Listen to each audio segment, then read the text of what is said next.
Well,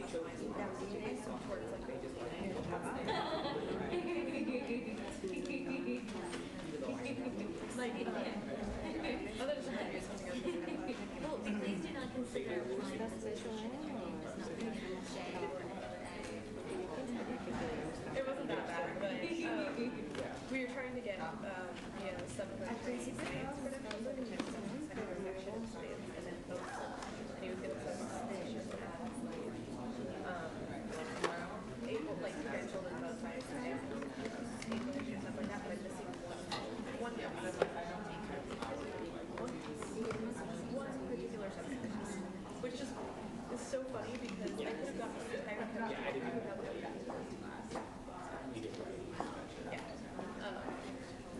But yeah, so I'm gonna try to class in the summer.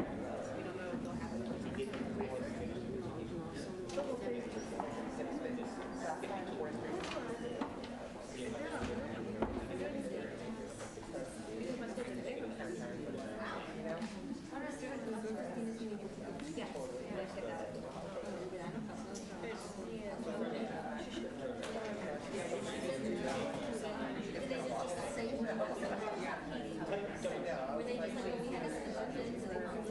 well, actually, what happened in my case was I was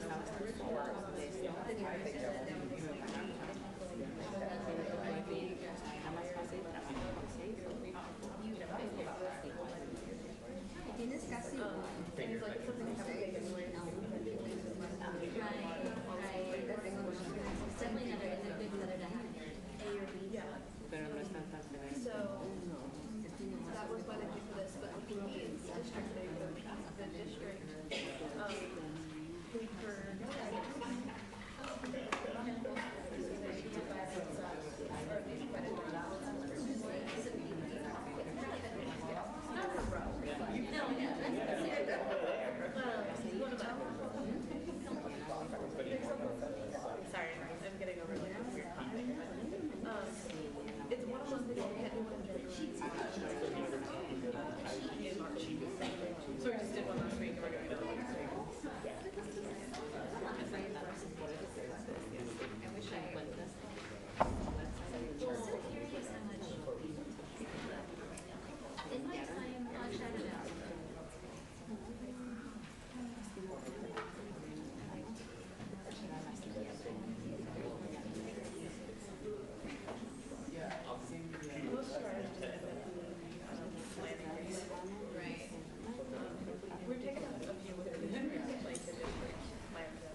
like everyone else has 6 classes and we have 7 classes. We have to get to school at 6:30 in the morning.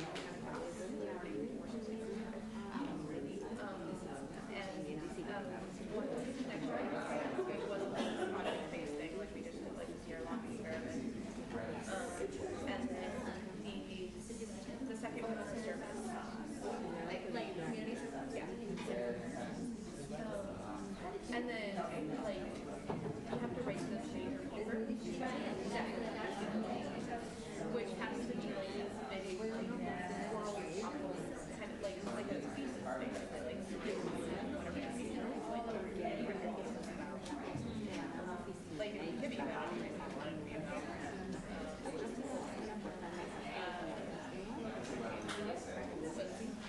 but like all of the classes. Oh, there's a language thing too, like you have to become fluent in language. You have to take it. It's like you have to take like a Yeah. And so like in the fall, in the spring when it's taking all the ABs, that's are the IB numbers. So there's slightly different.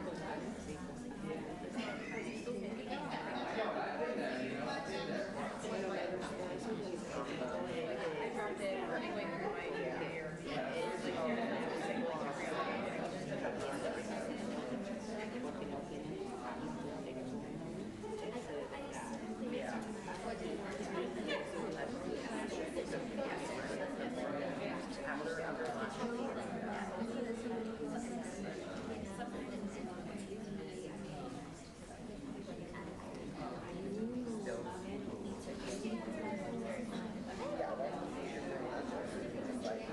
Like you're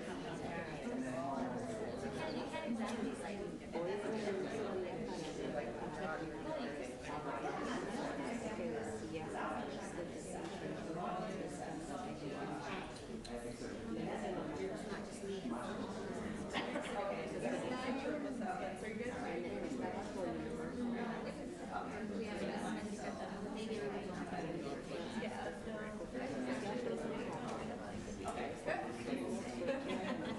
What happened? Well, we were supposed to update our notes before we started. Yes, And we don't know. And so all the student writing questions well, 2 of us said came out the same day. And like the system got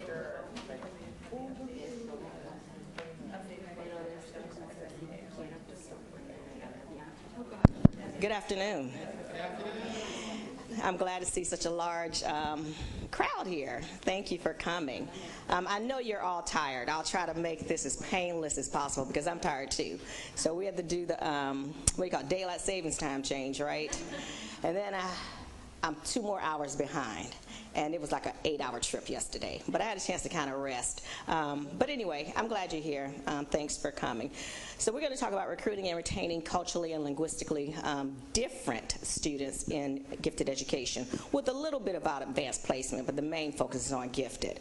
And by culturally and linguistically diverse, I'm talking primarily about Hispanic/Latino, I don't know which term you prefer, as well as African American students. And the same recommendations I make for those 2 groups also, in many ways, apply to our American Indian students.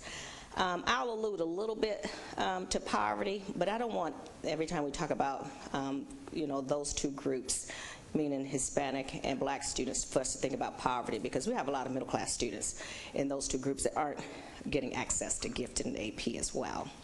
So we're going to talk about this dual frame of recruiting and retaining. And I decided I wanted to use this concept of puzzle and puzzle pieces. So work with me, you guys. You're the guinea pigs, all right? So you'll let me know, no, don't do that no more, all right? Or you'll say, that was a good analogy. So we're going to talk about completing the equity puzzle.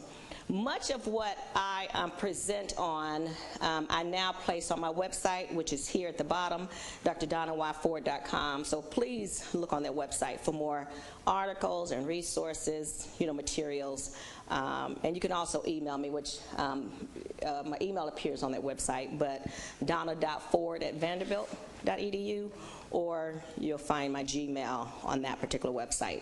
All right, so lots of resources. In hour, 15 minutes, maybe no more than an hour and a half. I just really cannot go into a whole lot of depth. I also hope that this will be an opportunity for you to ask questions as well. I know what I want to share with you, but I know you also have questions, all right? So let's get started. My latest book is called Recruiting and Retaining, same title, Culturally Different Students in Gifted Education. So of all the books I've written, I really do think this one speaks most to what we're here for tonight. All right, especially issues of underrepresentation, identification, and resources. So you can get that from Proofrock, or you can get it from Amazon, even on your reader, I'm pleased to say. My visual to describe my philosophy and what I do is depicted here, or illustrated here. And I want to talk a little bit about the achievement gap, certainly before we jump into underrepresentation. But my goal, and I hope your goal is, whether it's you're an administrator, a teacher, a student, in higher education, whether you're here primarily as a parent, whether you're here as a community person, I hope that your goal is to close the achievement gap. Now, I think for the most part, depending on what data I look at for San Diego, you have more of a gap. In some school districts, they have a gulf. It is huge and it is massive. But yours does not look as bad as some other districts, but there's still room for progress. Every child who's caught in that gap or trap doesn't have access to what they need, so every child counts. So I focus primarily on gifted education, underrepresentation. Been doing that for a while. I won't give you how long, but it's been a while. And I include right there advanced placement because other people include it there, but I do not think, and I just got to say this, that advanced placement is the only way or the way to serve our gifted students, but that's what usually happens in high school. I'm equally concerned about these two students being overrepresented, in our special education areas, especially the high incidence areas like learning disabilities and emotional behavioral disorders, and as well as the new term, what is it, intellectual disadvantage or intellectual disabilities. So that and suspensions and expulsions, especially more than any other group, are African American males of all ages. And then I focus a lot on racial identity. Some of you might have seen little pictures showing up before I put in the PowerPoint, and that's my little grandson who's multiracial. So his mom is white and Filipino. Dad is African American. So I've always been concerned about students' racial identity as a counselor, as a psychologist, as a parent, certainly now as a grandparent. But I never really delved into biracial or multiracial identity among gifted students. And do you know I wrote my first article on it last week, and other than that first article, soon to be published, and I don't even know if you're aware of this, Luke, there's only one article, and it's a book chapter ever written that I could find, and I dug and dug and dug on multiracial/biracial gifted children. And that's important for you because San Diego or the West Coast has what? One of the largest representation of biracial/multiracial children. So look out for that second article. All right, so my argument is that when children love the skin they're in, they'll do better in school. And our biracial/multiracial children are often forced to choose which group they're going to be, or somebody forces them to do that, right? And it's problematic. I'm going to not talk about that, but I will talk about multicultural education, multicultural curriculum as one suggestion to this equity puzzle, one recommendation or one piece of this equity puzzle. So I want to argue, and can't spend a lot of time arguing, but I want to argue this point that we, and you as a district, I believe, too, all districts, every district, almost 16,000, we have these achievement gaps or achievement traps, and they're fueled by a number of things, but gifted education lack of access to gifted education is one of those things that fuels this gap. And then, frankly, too much access to special education does it as well. So we've got to desegregate our gifted programs. So this is where I want to ask you guys a question. And I don't want to, because of time, go over all of these variables. And I'm sorry, home factors you probably can't see, so I need to make that a little darker. But when we look at studies on variables that contribute to the achievement gap, because again, I'm arguing that lack of access to gifted education is one of those issues. These are some of the top 16 variables that contribute to the achievement gap. So yes, we look at what takes place at home, yes, we look at health factors, and yes, we look at what takes place in school. So let me just ask a quick question. We can't spend a lot of time on it, but when you think of, so look at all those variables up there, and actually one is missing. All right, I'm doing that on purpose. When you look at all those variables up there, which one do you think contributes most to the achievement gap in your professional and or personal opinion?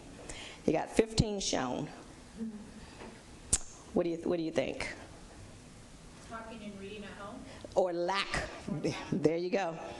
Lack of talking and reading at home. And there's so many studies on that. It's extremely significant. And I think one of the most important variables. All right, one of the most important variables.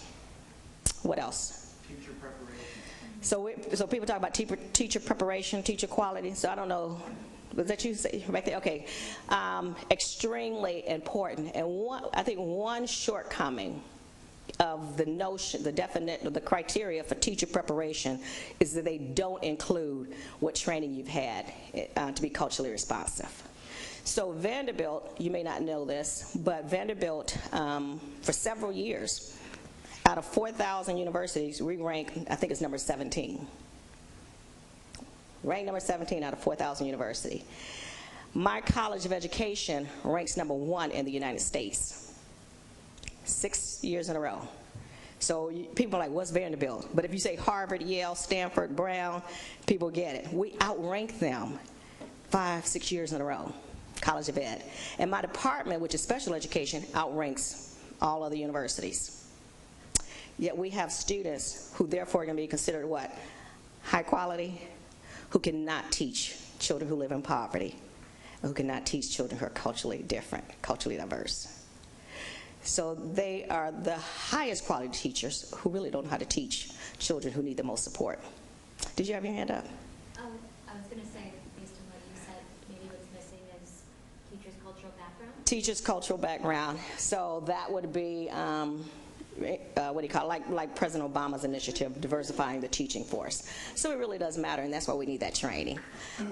That said, people often email me, can white teachers teach culturally different populations? Absolutely. Just like as a black teacher, I could teach white students, and I could teach Hispanic students. So we're not going to use, the training is important, and that's going to be one of those pieces. All right?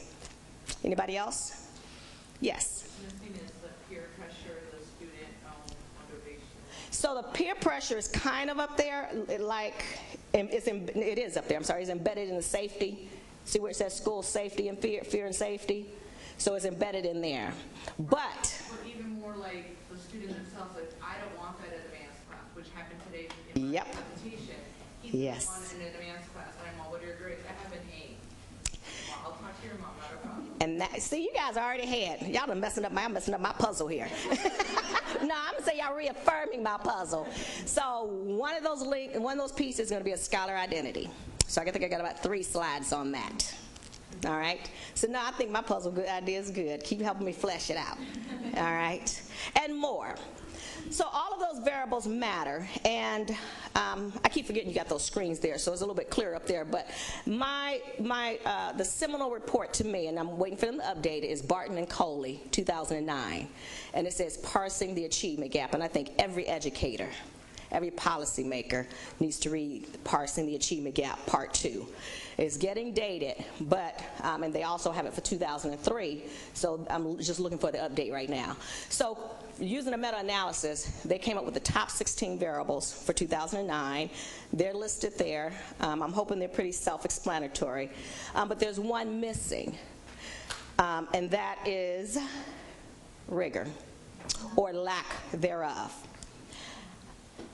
Almost every study on why we have the achievement gap says that lack of rigor is not the second reason, not the fourth reason, not the 16th reason, but the number one reason.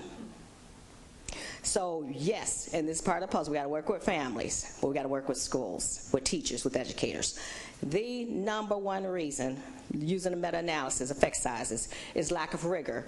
So we're talking about low or negative expectations for the students. We're talking, for Black and Hispanic students, and of course students who live in poverty. We're talking about, and it's explicitly stated in that report, lack of access to challenging programs, and it lists gifted and AP. All right. So we're going to be more efficacious. Since we want to close the achievement gap, we got to increase access. All right. So that might have surprised you. In a longer workshop, we could delve into more. Just read the report. You can Google it and you can grab it right now. All right, you can grab it right now. Parsing the Achievement Gap, Part 2. So we've got to work together. Families are blaming schools for the achievement gap. Schools are blaming, did I say that right? Families are blaming schools. Schools are blaming families. Kids are blaming everybody but themselves. Go back to what you said. All right, we got to work together. We're all to blame in some way or another.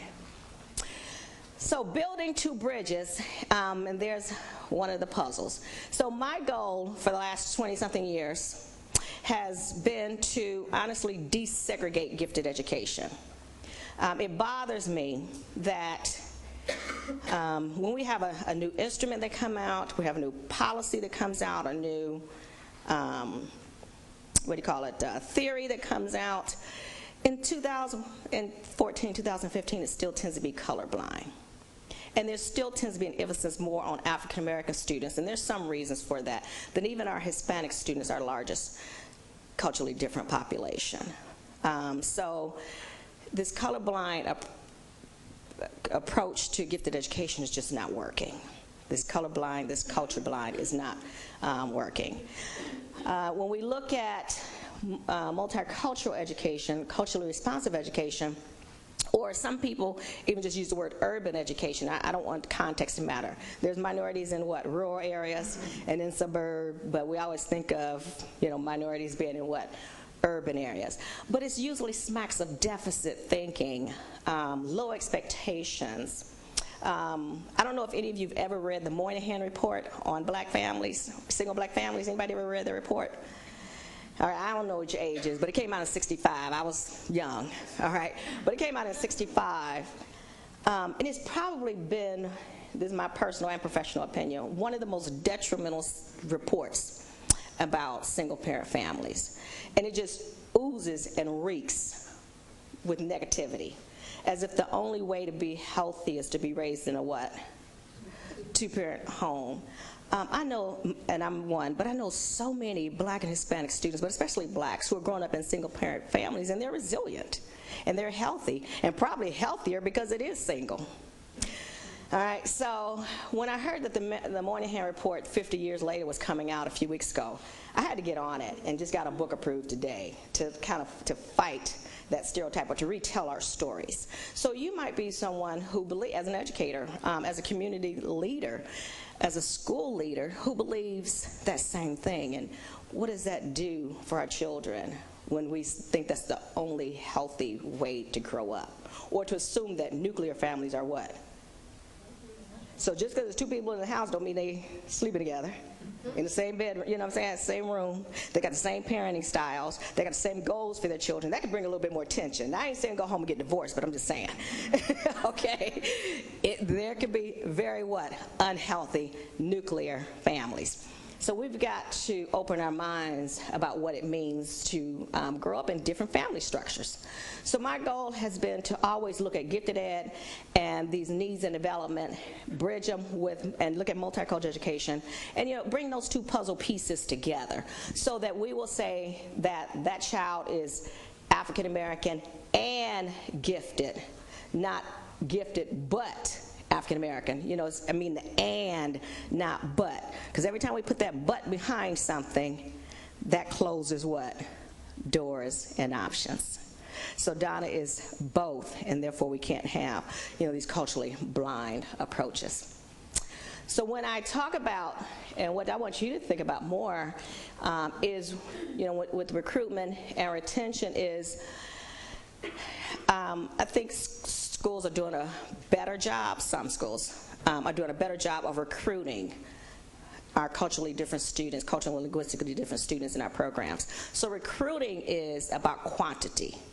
How many minority students do we have in the school? How many do we have in the gifted program? Is it almost similar? Can't do a quota, but is it almost similar? So it's getting our students in. It's about quantity. Retention is about quality. What's the environment going to be like? What are the relationships? So that's more about what? Integration. So you can bring more Black and Hispanic students in the gifted programs, but if they don't feel which is recruitment, but if they don't feel welcome, so remember, okay, so let's take was it a young man? Yes. Today, you're doing a good job, you're recruiting, right? Why aren't you in AP classes? And he's worried about what? His friends, and his friends outside of AP, but also is he going to have friends what? Inside of AP. That's the retention. And that's why we have to focus on that scholar identity. So it's not even going to try to take a chance for fear of isolation. Not necessarily fear of the challenge of the work, but I don't want to be by myself, and I might not have support, and the teacher may not, blah, blah, blah. All right? So you're recruiting. We can't even, trying to recruit, but how successful would retention be with those social and emotional issues going on? Not just outside of our AP, but what? Inside of AP. All right? So recruitment and retention. So again, we're talking about desegregation, and I mean, kind of like in the legal sense, but also integration. That's what we've forgotten. Do our students feel welcome? So it's about equity, expectations, a focus on talent, as well as those relationships, which all students want, but some students need. All right?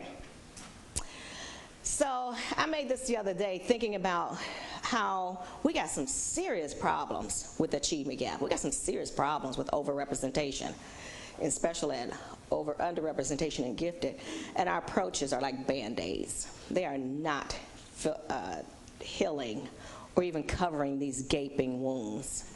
So when we are in order to recruit and retain, we got to be serious about what those resources and intervention and changes are going to be. The Band-Aid approach is not helping with this serious issue. And by the way, again, please, ask me questions if I'm going too fast or not being clear. All right, and certainly we'll have time at the end. So let's talk about recruitment and retention in terms of filling in some of these missing pieces. I think we do have pieces in place, but we still are not digging deep enough, and we need more pieces to fill this puzzle. So again, work with me, all right? So one piece that we have in place is even doing something like professional development right now. But who are we bringing in? What are they talking about? How hard are they pushing us? What resources are they giving us? Professional development tends to just not go deep enough, or some of the presenters come in, especially when we talk about culture and diversity. Too many people are walking on eggshells, and we need to hit hard. So, the quote, no pain, no gain, to really become more culturally competent is going to take a lot of reflection, a lot of, admitting of biases and stereotypes and those kinds of things for us to all move forward. But too many people that school districts bring in my opinion, don't push. And they end up leaving, everybody laugh and had a good time, and what changes? What changes? And then when I come in and I push, it's like, what she mean? She angry Black woman. Well, actually I am. I own it. I am angry about the achievement gap. I'm angry about lack of access to gifted. I'm angry about special ed. I'm angry about suspension and expulsion. Y'all not angry? Are you angry? You ain't got to be black to be angry now. Okay, so, or a woman. I'm an angry black woman with some solutions. Now, when I was younger, I would just drop the mic and just be gone, like spew it all out. Now I got some solutions. Comes with some age, all right? So let's fill in some of these missing pieces. We know what some of these solutions are, but let's dig deep. So one missing piece is where, as a school district and as a professional or person, is your focus on equity?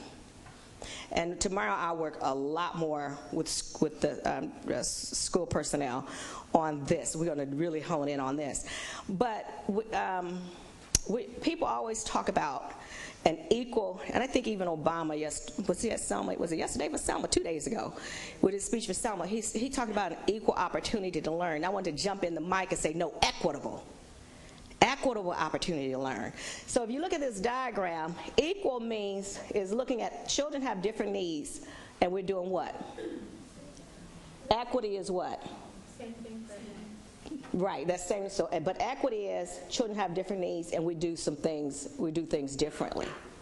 It's not an injustice to have an equitable approach. So I think you said lack of reading at home, right? Or not as much reading and talking to at home. That's real. First of all, that goes across poverty, whatever the racial group is or cultural or ethnic group is, right? Poverty. And then you can add the layer of, black and or Hispanic or Native American. But if we know that, to close the language gap, the literacy gap, the vocabulary gap, what do we have to do from an equitable perspective as educators? Provide more and more and more. So in every classroom, we got to be focusing on what? Literacy and language and speaking to children. If our children are speaking Black English, African American English, Ebonics, I'm not talking about slang, equity is what? Not taking away Black English, but what? Adding mainstream. So many people are now, not many, some people now are writing about how African Americans who can speak Black English and mainstream English could be given those same strategies for children who learn to become bilingual. Does that make sense to you guys? All right. The American Speech, Hearing, and Language Association says that Black English is not a dialect. Black English is a language. And that's as of 2002. So Black English, and I saw your eyebrows go up, if Black English is no longer just a dialect and it's a language, we're not taking away Black English, we're what? Adding to it. We're not taking away Spanish, we're doing what? Adding. And that language is an essential part of who people are as individuals and cultural beings. So when you take that away, you take away a significant part of their culture. So we're going to add to it, all right? So that's equity and more, all right? So just keep that in mind. That's a major piece of what's missing. We keep doing the same thing for the children who don't have access, and that's why we keep, one of the reasons, not the only reason, we keep getting the what? Same results. Doing the same thing, but keep getting the same results. So our focus is not just on equality, it's on excellence. Does anybody have a question or comment about equity in particular? No? All right. So choosing the most culturally responsive and equitable pieces to this puzzle, can't go into all of what we should do, but what are some of the basics that we should be doing? Well, not even basics, it's more than that. Some major missing pieces, all right? Things are just not there. So let's look a little bit at data. I always get my data on the national scene and the state scene, school district, and even school building from the Office for Civil Rights. And they have what's called the Civil Rights Data Collection, and the most recent one is 2001. So yes, there have been changes, but officially this is the most recent data. And that's the website there, all right? So ocrdata.ed.gov. And in particular for 2011, you go straight to your school building for 2011, and see what gifted education looks like. So not just in the district, but to your school building. All right, and that's really important because one of the pieces I want to mention, I'm jumping ahead, is that we need to have not just local norms, but what? School building norms. And so when that comes up, please feel free to ask questions. So when we look nationally at the 2011 data, this is what our public schools look like. All right, so Hispanic students are 25% of our public schools. What percent of gifted programs do they represent? 16. So that's almost a 40% underrepresentation, a 40% discrepancy almost. And we're talking about thousands of children. So one time when I was doing a presentation for the U.S. Department of Education, I was actually looking at the 2009 data, but not much has changed. I actually calculated the number of Hispanic students who went unidentified. And do you know it was 250,000 nationally? I think it was like 248,000, give or take anyway, it was almost 250,000. 250,000 Hispanic students who not been identified as gifted nationally. So there's one thing to put that percentage up there, there's another putting down. What are those 250,000 children doing? Becoming gifted underachievers? Classroom behavior problems? Social problems? Bored in school? Whining to you all the, complaining? 250,000. I also look at black students who are in 2011, 19% of our schools, but what percent of gifted? So we're talking about almost 50%, 50% underrepresentation. And if you calculate that, it was 253,000 black students. So if you combine those, we're talking about 500,000 black and Hispanic students who've not been identified. Why? Let me hear from you. I got some answers. Why? Why do you think they've not been identified? We're talking about 500,000. Yes? Whites are better at being proactive about getting their kids in whether they deserve it or not. That's my article I'm writing right now. So I'm writing an article for Don Ambrose in Roper Review, and it's called The Myth of Meritocracy. It's on the mirage or the myth of meritocracy. It's about social capital and lots of other kinds of things. But it is clear, not just whites, but especially those whites and other groups that are what? In income. And not just income, but what? Education. So income is one thing, but education, your profession. So one is income, but then now we're talking about socioeconomic status, which includes values, beliefs, and those kinds of things. So yes, higher income parents are doing that a little bit more, but higher income white parents are the most aggressive, All right, so, and I understand fighting for, our children's, but you added a qualification kind of, whether they what? He said, deserve or earned, because I hate the word deserve, but deserve or earned it or not. Or qualify. Whoever said qualify, help me out. Whether they qualified or not. I remember working with a superintendent, and he's no longer a superintendent. Actually, he was Hispanic, but it was over a predominantly black school. And I asked him, I said, like to come in, help desegregate your gifted program, especially for your African American students, but clearly for your Hispanic students as well. And he said, Dr. Ford, I've been a superintendent for about 5 years and I want to keep my job. So that is not high on my list. We were in a meeting face to face. Did we ever get called back? No, and that district still looks like it is several years later. But he said, you want me to lose my job up in here? Yeah, I do. So if we can get some more black and Hispanic kids up in there. No, I'm kidding, but he was serious. He's the first one who ever admitted it, but I clearly knew it. So catering to the status quo, those with the most social economic power, capital. I'm curious if the parents are advocating more for their children being in gifted programs or being gifted whether or not they qualify. How does the Asian Pacific Islander who has 5 yet 10% enrollment gate, what accounts for that over? Well, it's the parents advocating for their kids as well.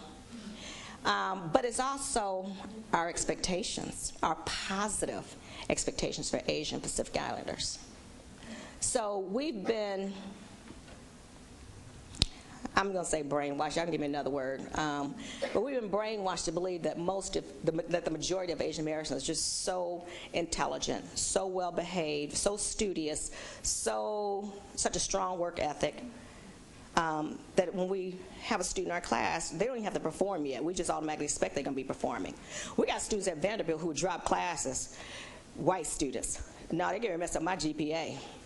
So they're afraid of two students, Asian students, and in particular, now they complain a lot about Malaysian students. All right, positive stereotypes. You know, the model minority. So there's more than that, but I mean, that's what's ingrained in our head. When we think of African Americans, do we tend to have positive stereotypes? Tend to. No. And then with Hispanics, we use the, oh, they can't speak English yet excuse. There's a court case, and it's called McFadden versus the Board of Education of Illinois School District, and it's in U46, which is 30 miles from Chicago.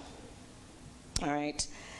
In that court case, which got settled in, it was I think it was 5 years, to the tune of $18 million court case. And one of the things they wanted to fight was Hispanic students being in that gifted program. And they separated Hispanic students at the elementary level based on supposed language. That's a district that was 40 to 46% Hispanic and 40 to 40% white. The Hispanic students who did get identified had exited ELL, and in grades 4 to 6, they were put in an ELL, bilingual gifted program.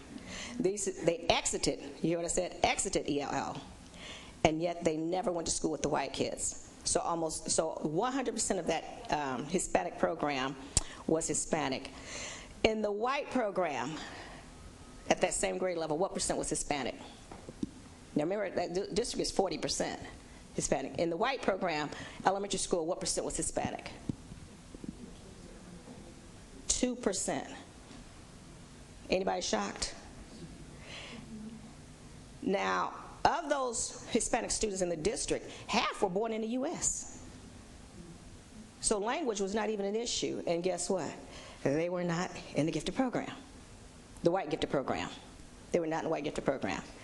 That is McFadden versus the school, Illinois, Elgin Board of Education. And it got settled 2013. So part of that is negative expectations. So with I forgot which one said it, this training, which is one of those pieces to be more culturally competent, we're going to stop seeing what we perceive to be deficits in our Black and Hispanic students. And we also need to work on those excessive positive stereotypes of our Asian students. I don't think I've ever visited school districts where Asians were not well represented, extremely well represented. But teachers who make those referrals and fill out those checklists have a lot of power. All right, a lot of power. But there, by the way, there is something to be admired about Asian groups, and we're not, not all Asian groups are doing well. But Chinese make up half of the Asian population. They're doing well, so they kind of skews the results. Japanese do well. They kind of skews the results. Koreans do well. So it's certain groups that do well. But for example, when you have, so let me just try to see if it makes sense. If half of the Asian population is Chinese and they're doing well, that has a huge impact on overall outcomes, right? Averages. What percent are Hispanics of the U.S.? 45? That's not what I meant. It's late. Okay. What's the largest Hispanic group in the U.S.? That's what I mean. And what percent of the Hispanic groups are Mexicans? Of all Hispanics in the U.S., what percent are Mexican? Somebody said 62%. So think about it. If 62% for the most part may have the language challenges, may have poverty issues, may have, you keep filling the blank, then that kind of skews the results this way. But are there Hispanic students who are doing well? Yes. So we gotta disaggregate that data and look at why certain groups are doing well based on the composition and others are not necessarily doing as well. So your policies and procedures in terms of how students get identified will matter. If the first step is teacher referral, we got a problem. If teachers have to fill out a checklist, we might have a problem, all right? So if you look at San Diego's data from 2011, for those who can see that chart a little bit better, what do you see? So Hispanic students are for San Diego, that top circle? 47%. And then go to here, what part what were their representation and gifted at? For Hispanics. So 36. So you got underrepresentation. Not as severe as some school districts, but we still need to disaggregate that. What are black students? Were black students? Yeah. 10, and what percent of gifted? Was it? So around 8%. So you still have underrepresentation. And we still need to look and see who's in there, meaning what's the gender, what's the economic, free and reduced lunch status. Right? If we find out that a disproportionate number of those are girls, what are we doing with the boys? And if we find out that all of those or most of those were higher income, are there no children who live in poverty who are gifted? Right? That's a national problem. But I mean, in this district, what are we doing with our low income populations as well? Free and reduced lunch status. And I think I saw where it said, at least for the 2011, they represent 20%, 1/5 of this school district. What percent of those are we identifying as gifted? The low income, free and reduced lunch, if we define it as free and reduced lunch status. All right, so gender is not bad. It's representative, right? Almost 50-50, 50% of the school, 50% of gifted programs. So it's not a gender issue. But what I can't find or couldn't find is black males, black females. Hispanic males, Hispanic females. That's going to be perhaps more telling, and maybe where the inequities show up. All right? So we're doing good with gender, but what's the racial background? So here's a free reduced lunch status. I couldn't find that data on OCR. Now I can find it if I go to an earlier year, but I want to stick with the most recent. All right, so anyway, I hope you'll look at that data. All right. Then for LAP, limited English proficient. You may use another term, but the official term from the feds is LAP. People like ESL, ELL. So we're talking about the same group. In the district, 27% versus 20%. So there's still an imbalance. Again, we're not talking about quotas. We're just looking at the percentages. Still an imbalance. If we look at twice exceptional, which is rare, as we were doing in the sidebar, right, is rare for people to identify students as gifted and having a special education is rare, but so there's the percentages there. But then I still want to disaggregate it by all these other different variables, all right? And I think this is really going to be hard to see, but can't ignore AP.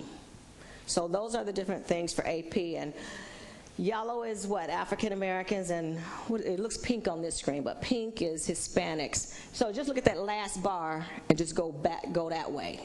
Even if you don't see the numbers, you understand what I'm saying? And where are, for example, is it black students is that foreign language on the left? The first one? Yeah. That's the left, right? AP, almost is gone. All right, so you don't have to actually look at the numbers, just look at the portions. All right, but you can get it like I did, and I'll certainly share this with you on Office for Civil Rights website. So there might be some improvements when the 2013 data come out, right? So you got a question, or you just trying to see the screen? Okay, all right. So any comments? Will they have access to that? Yeah, I like to share it after I present. All right, so absolutely. And again, you can get it from OCR. You have a question? No, not a question, actually, just an observation.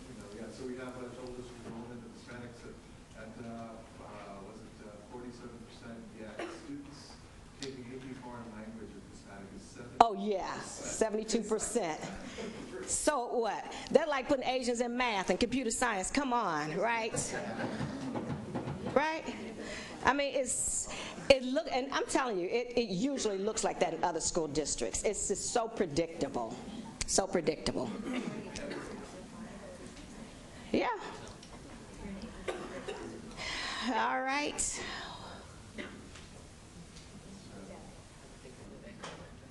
All right. Lower numbers of Asian Americans or Asian students in what? Foreign language. But pretty well represented in what? Math and STEM. All right. So it goes back to expectations and where we slot kids in pigeonhole as well. Okay? So yes, I would certainly share this. I'm not going to do this I'm looking at time. Hold on, I'm thinking. I'll wait. All right, I'll wait till tomorrow. Okay, so, but in that book, I shared equity formula. Let me do it now. You know, I'm just putting something for you like I ain't gonna give it to you. Let me give it to you. Okay, so in the court case, McFadden versus Board of Education of Illinois, Elgin. I was the expert witness for the plaintiffs. So for 5 years, I worked with that school district, and we finally went to court. And that was, by the way, the court case was on two other issues. Were there enough ELL teachers or LEP teachers? And the judge ruled yes. Okay? And then were too many Hispanic students in the portable rooms, you know, talking about the trailers or whatever you guys call it. Okay, and the court ruled, portable sounds so bad, but anyway, like those toilets outside. But anyway, portable rooms. What do they call? Oh, y'all call them bungalows? That's a new one. Bungalows? That's a good place to live. On my side of the country, give me a bungalow. Yeah, but not here. Okay, so are they in bungalows? But these things are really trailers, right? Turned into a classroom. So the court ruled no, there was not an imbalance of Hispanic students in the bungalows. Okay? But they did say that the school intentionally discriminated against those Hispanic students, and actually black students as well. But the court case is really on Hispanic students. All right, so the judge said Hispanic students in our district, and remember it's uncanny because they represent black and, I'm used to saying black, I'm sorry, white and Hispanics are almost mirrored in that school district, 40, 40, 46, 46, almost mirrored. So the judge said, so it gives you a really good comparison, right? So the judge said, well, Dr. Ford, if Hispanic students are 40% of our school district, what should they be of gifted programs to be equitable? And I've done training for the Office for Civil Rights. I've written a lot about the Office for Civil Rights. I stay on top of what they're writing. But years ago, they had in a couple of the publications mentioned something about a 20% rule. And it comes from a 1971 court case, Griggs versus Duke Power. But it was called the 20% rule. And I revived it in this McFadden court case. Meaning you cannot have racial quotas, right? But the judge said we got to have some goal to see when our school district is equitable and perhaps not discriminating against these Hispanic students. What are we shooting for over the next 5 years? So I revived that equity formula, and it goes like this. So we'll just go with this one. And if Hispanic students are 40% of U46, 20% of 40 is 8. 40 minus 8 is 32. Within 5 years, the gifted program should be minimum 32% Hispanic in that district. Got it? Now I said what? Minimum. So you get a little bit of a wiggle room to allow for language differences, to allow the unfortunate reality more Hispanic students than whites are going to live in poverty in that district, not getting necessarily as much of a language-rich environment, whatever it is, whatever makes up some of these differential outcomes, you got a little bit to play with. So that's their goal. They got to go from 2% to what? 32 minimum. And then we can get closer to the belief and I would believe it, that discrimination is not at work. But discrimination is definitely at work with those percentages. So you need to look at your data, all right? So Hispanic students are, was it 47% of the district? 47? All right, so what's 20% of 47, y'all? Don't ask me to do that. It's closer than 40, or we can round it up to 50. So 9, let's round up to 9. So 47 minus 9 is what? 36? 38? So if you look at those numbers, I think you're about there, weren't you, with Hispanic students? I think you're about there. But now, what percent is low income? What percent are minorities? Now disaggregate it and use that same formula. So if of that 47%, if half are, so let's round it up to 50, you guys. I can't do math in my head like that. So, so if 50% of San Diego is Hispanic, and let's say 25% are Hispanic males, but they only represent 16% of your gifted program, you're not being equitable with Hispanic males. You got it? Okay. All right. So I'll work more with the educators tomorrow, but I want you to keep that in mind. How can we know as a district that whatever degree of underrepresentation we have is not inequitable? That's what we're talking about. And if it is inequitable over that 20%, then there's a good probability that discrimination is at work. All right? So collaboration to recruit and retain our culturally and linguistically different students. Clearly, we got at least these 4 constituents that we must work with. So the schools, we're not going to be able to do this alone. Families, we're not going to do it alone. Go back to the young man. Students, we're not going to be able to, we've got to collaborate. And you know this, we've got to collaborate. All right, so what does that look like? All right, one, well, not necessarily in terms of collaboration, but what I'd like to see happen is we've got to have a focus on talent development. And you probably already do, but I'm just saying, remember I said some of the pieces are in place, but then what makes up those pieces, right? So you might have programs focusing on talent development, but what does it look like? When are students being identified for these talent development programs? The earlier, the better.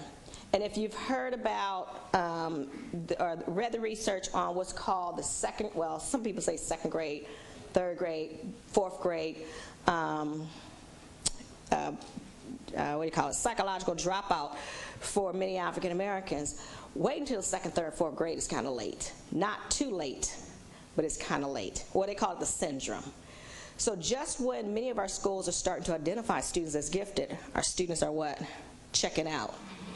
Mentally, checking out. Or they may not have that support at home. So other kids are getting more of that language. They're not getting the language.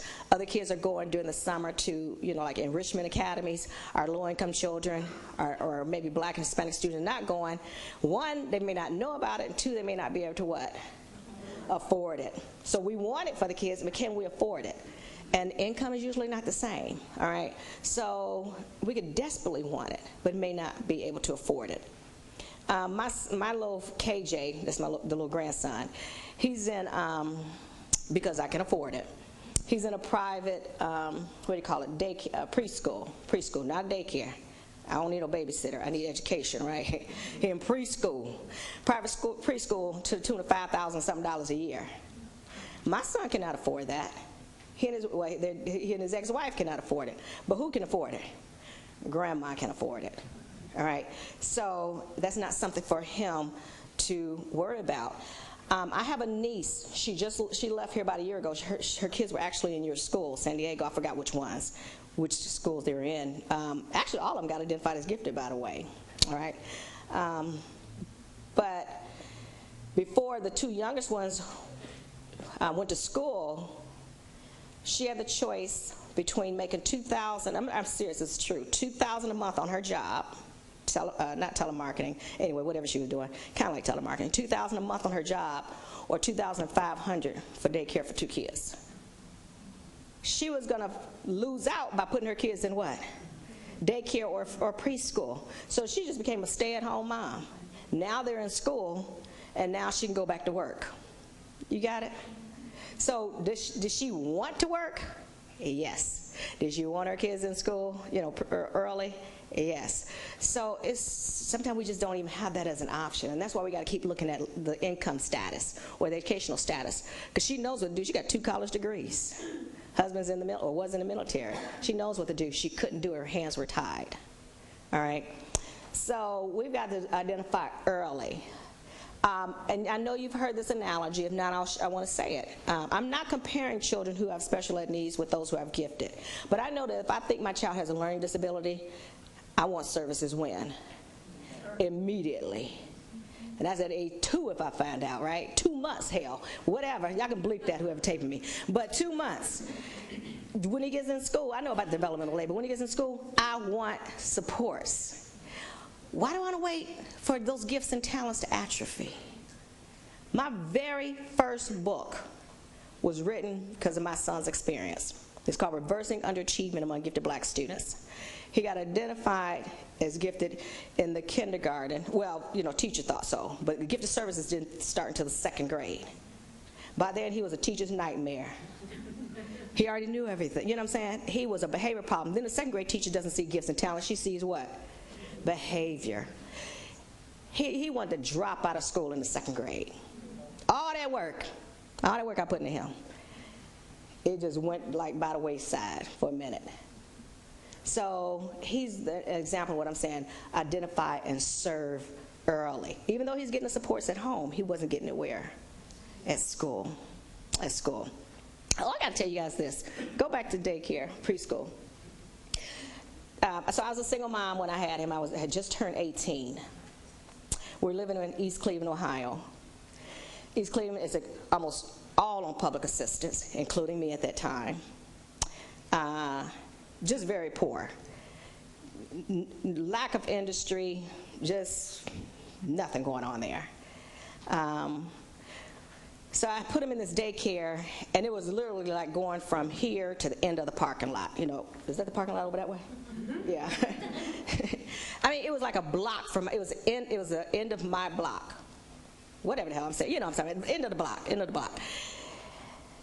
I remember coming to. He was like maybe 3 or something like that. I remember coming to pick him up from daycare, and the school had burned down, and they were sitting on brick and just waiting for us to come pick him up. What happened? No phone call, no nothing. Building gone. They just sitting out there waiting for parents to pick them up. They ain't get paid that week, but you know what I'm saying? But my thing is, that was all I could afford. And guess what? I didn't have a car. So I could just walk there, drop them off, pick them up, drop them off. And I had to settle for that. Settle. So I got horror stories about that. Horror stories. But I had no choice. Especially I was in school as well, right? No choice. So single mom, trying to get this education, trying to be a full-time, take care of him, and I had to afford that kind of stuff. And I don't even think they were probably feeding them, probably eating the lunch I was giving them. So anyway, we got to look at potential. We got to identify early. And I do like the program Young Scholars that's in some of the Maryland school district areas. All right. Testing. We got to scrutinize testing, major time. This is one of my favorite cartoons. For a fair selection, everybody has to take the same exam. Please climb that tree. So the gentleman back there, when you said maybe undeserved, there is no question in my mind that many administrators know how different groups are performing on these tests and continuing to use the same tests.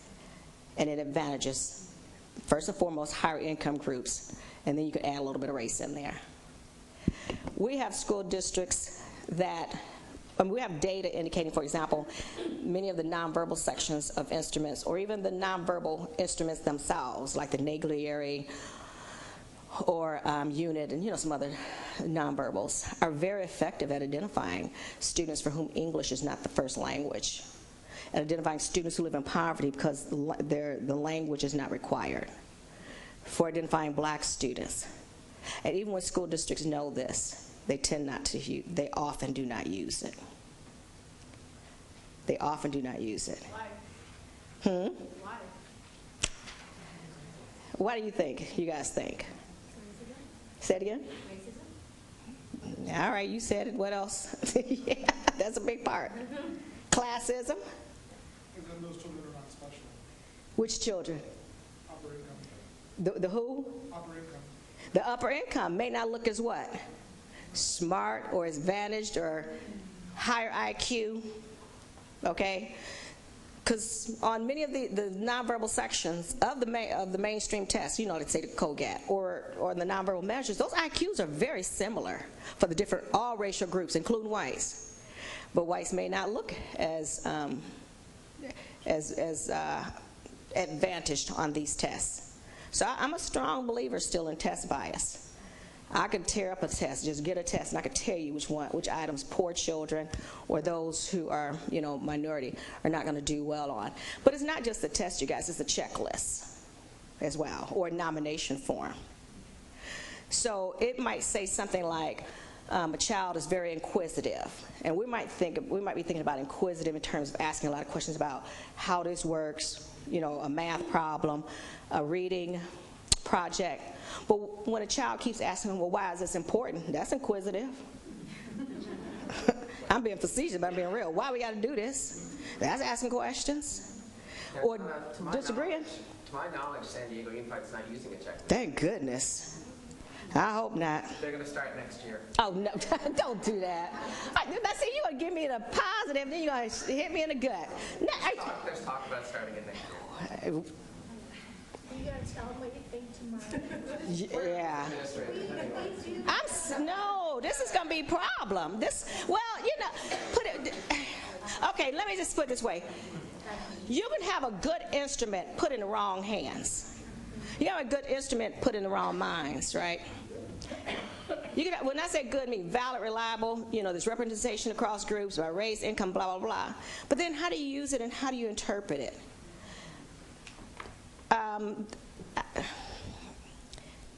So the checklist could work if we train teachers. Extensive. But I want to see that checklist as well because You're too expensive. I like you. I'll lower it. For the kids' sake, I even do it free. No, I won't. Take that off of that tape. But no, let's talk about that tomorrow. Or, yeah. I think we're actually all on the same page. We all think the same. Okay, but let's dig into a little bit more tomorrow about why that might be problematic. All right, especially when we have the underrepresentation. But yes, even with the traditional test with extensive training. All right, the extensive training. Okay. Oh, I love this quote that says, "If you ask a fish to climb a tree, it will spend its entire life thinking it's stupid." All right. Change that test. Well, change or what? Add to the repertoire. All right? Add. All right. So family support. We have to have aggressive outreach and multimodal communication. In preparation for the Myth of Meritocracy article that I'm writing for Roper, this one book that I was reading and a couple of articles talked about how in this one school district, almost all communication was in letters and written form. And the person doing the study was not getting lower income blacks and Hispanics to agree to his study. He was getting higher income blacks and Hispanic, not the lower income. So he said one day he was at school and he caught one of the lower income black, it was actually a grandparent, and he said, "Is your son in my, or grandchild in my study?" He's like, "No." He said, "Well, did you get my letter?" He said, "Yeah, it's probably with all the other bills." You understand? So pick it up. Okay, that's just a bill. I'll deal with that later. Afraid to open it. Don't want to open it. Is it a bill? It's not going to be a check. Usually when it's a check, you got a little window that you can see through it, right? But anyway, it's probably in there thrown with the bills. And that's just not a black or Hispanic. That's like low income. And so, no, my child or grandchild is not in this stuff. But the middle income parents or higher income, especially those who would stay at home, they can just what? shift through the bills. So they take their child to soccer, and while the game is going on, look through the bills, right? There's always exception. Don't want to stereotype anybody, but there's a difference. So what's the different modes of communication? And I'm sure you do this, but U46 did not. They literally had a site that had the gifted program, and then I'm looking for one in Spanish. The exact mirrors that site. Where was it? It was like finding a needle in a haystack or rice in a grain of sand. They did not communicate with those Hispanic families. We had 2 or 3 lawyers who spoke Spanish, who got on the Hispanic website and took hours and could not find a gifted program. But if you're on the school website, the white website, do 1 or 2 clicks. Just put in SESWAT or just SWAS, or put in gifted. Go right there to it. Where do we hold our meetings? Do we go into the communities? Are we afraid to go into the communities?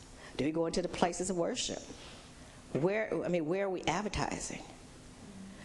And again, clearly, the language translation is just essential. So it's got to be aggressive. So remember I said we got pieces in place. We got the communication. But is it aggressive? Is it multimodal? So some parents know about special ed, but they don't know about what? Gifted ed. They don't know about the summer opportunities, et cetera, et cetera. So in a predominantly Hispanic school district, we've got to make a, well, I don't know what you're doing, but I'm saying there's got to be lots of change. Even if it's not predominantly Hispanic, we got Hispanic students in the district, right? We got to make changes. All right, so aggressive and multimodal. So I love this picture, little picture when I found it. You know, we got all these pieces to success, and this one piece is missing. How do we help children cross that bridge? So student support, and this is the recruitment, and it's definitely the retention. So mentoring, tutoring, and counseling are minimal pieces that are just really important. Mentoring, what's up there? Oh, sorry, yes. One area that concerns me is that most of the curriculum, or much of the curriculum, is going online, and our classrooms are very heavy with technology, but many of my students still don't have access. Have a computer at home, and I can see that disproportionately Yeah. they don't complete assignments. And Yeah. Ultimately, I wish that Cox would give us free internet, but So I'm not going to go back to that picture. Remember the one with the 16 correlates where it said technology? That's that digital divide again. So that's going to further divide the have and the have-nots. It's going to further divide the have and the have-nots. So what can we do from an equitable perspective to make sure? So some people would just flip it off like, oh, they got libraries in their community. Well, is it safe to go? What are the hours? You know, how many computers do they have? Does it shut down at a certain time? You know, you got all those other barriers. Equity is it stays in the school, and we don't keep having the divide. So my prediction, this achievement gap is going to widen. another thing, where students are using their Phones. and then they don't get the whole. Yeah. I mean, you know what you can get on. You know, like I was talking to you about this, like they were sending me directions to here, and I kept saying, I'm looking on my phone. And I sent this email to you 5 times probably. I'm like, I know this girl, something wrong with her. 5 times, I'm like, give me that doggone map. And he's like, it was sent to you. I'm like, well, first of all, we didn't say map, but I'm like, I need a direction. I want to make sure I go to the right place. It was sent to you. Okay, I sent it again. I need the directions. I know it's at the school board building, but give me the actual directions because I want to make sure, are there 2 inches, 3 inches? Give me the directions. And finally, we just called yesterday, and I'm like, it was in the mail, but I was looking at it from a cell phone. I have students that were texting their whole, like massive writing assignments on their phone. Yeah. Digital divide. So this is, the assumptions we make, and if we don't want to look at it as a race or an ethnic issue, clearly it's a what? Class issue. So our lower income populations of all backgrounds are going to fall further and further behind. So let me just be honest. It's been my experience, I don't know who y'all are or the administrators, but it's been my experience that those who make those kind of decisions don't know what it's like to be hungry. don't know what it's like to have been without, don't know what it's like to, you fill in the blank. And we get what we get. Those items on tests, they don't speak to low-income populations. They don't speak to those who've not really traveled. And we could be just as capable. They don't use the language that we use. Like, there's an intelligence test items that talks about a veranda. Hell, we call that a porch or something, right? But the kids are like, what's a veranda? If they can pronounce, what's a veranda? Okay, then we got to explain what that is. How do you moor the boat or do you dock the boat? I mean, this is not on the test, but is it soda or is it pop? You know, people are like, pop, you mean your granddad? And I'm talking about like a Coke or something. You know, so that's one of the misses. We got something in place. That's one of the puzzles in terms of digging deep into real issues. What's your opinion on the Raven used as a test? That's what our district uses. Yeah. Let me tell you, I don't know if you guys know this, and but there was a person in the 80s here in San Diego. I forgot about this till you just asked that question. Who in the 80s named Sacuzzo? I think it's Sacuzzzo. Or it might be two C's, but it's definitely two Z's, okay? So anyway, however I just pronounced it, but two C's and two Z's, Sacuzzo. Do you know that in the 80s, they did a study with the Benet and the Ravens in San Diego? Any of you remember read that? Okay, Google it, Sacuzzo, and then do San Diego Ravens, Benet. And it was something like this. So they gave all the students in San Diego, apparently at the elementary level, the Benet, and they found that many white kids did well on the Benet, to be identified as gifted. They found very few black or Hispanics did well. Almost none did well. Then they used the Ravens, all right, and they found that they were able to almost double or triple. First of all, you're starting with very little, but double or triple, found hundreds of black and Hispanic kids using the Ravens that the Benet did not pick up. Now, this is probably the best part of that study. Then they looked at white kids who had done well on the Benet and white kids who had done well on the Ravens. 95% of those who did well on the Benet did well on the Ravens. It was about 5% that did not have a comparable IQ score. And I never, ever, ever forgot that study. And I'm sure it's still available. But I remember when it was printed. Anyway, I got a visual. 80s. Was it the 80s? Yeah. I don't know. You said it was 1980s. I think it was in the 80s. Yep, I think it was in the 80s. And I'll be glad to find it and you guys share it. But I never forgot it, especially because they looked at whites and how they did. So the Ravens I like is my second favorite. It needs to be renormed. It needs to be updated. If it would be renormed and updated, I'd probably like it as much as the Naglieri. But I tell you one thing, I'm sure I like it better than any other traditional test you're using. And that includes, are you using the COGAT? No, well, I'm sorry, the Ravens is nonverbal, but are you using a COGAT in your school? The traditional test? No? You just only use the Ravens? Well, I would love for some of you to field test the Ravens versus the Naglieri in NAT2. See which one picks up even more students. All right? I know I taught second grade for 5 years, and I know that I filled out a checklist. This was just 5 years ago. I filled out a checklist. The parents filled out a checklist. They were given the Raven, and then they were given the 3 criteria, to boost the scores if you have free reduced lunch. Oh, yeah. By free reduced lunch, there's a lot more wiggle room. But our achievement gap should be really small. It seems like we've opened it up to everyone. And I don't know how much the teacher's checklist is weighted. So there's one thing to increase access to gifted, and we must, clearly. But we also got to see what's going on in general ed classroom, what's going on in the special ed classroom, because that's going to be larger than whatever our percent is of gifted. So we got to still push for that, but not forget what's going on in the other ones. And you go back to the 16 quarterless rigor. What's going on in all 3 types of programs? So regular ed in terms of rigor, general ed, special ed, and then gifted. So, and you may be doing this, I don't know, but here's a question. So when I work with schools and I'll say, well, tell me what you're doing with your gifted students. What makes your program gifted? Well, we focus on critical thinking. I'm waiting for the rest. What are you doing in general ed? Uncritical thinking? What are you doing in special ed? No thinking? That is not gifted ed, just critical thinking. That is and problem solving. That's for everybody. I read an article this morning in Ed Week, and it was talking about how these gifted students in some school district were doing robotics. General ed kid can't do robotics. Some of the stuff we do for gifted is for anybody.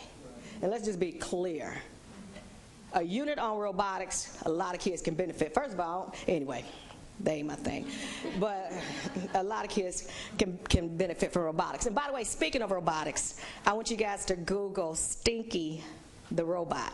We're not going to go over it now. But it's about a group of Hispanic students in one of the California districts. Did you remember? It was years ago. But Stinky the Robot were these Hispanic students who were, by the way, not undocumented. Built these was it one robot? Stinky, and beat MIT on that robot. So Stinky the Robot, it's been a while. And then you can get the follow-up from the 4 young men.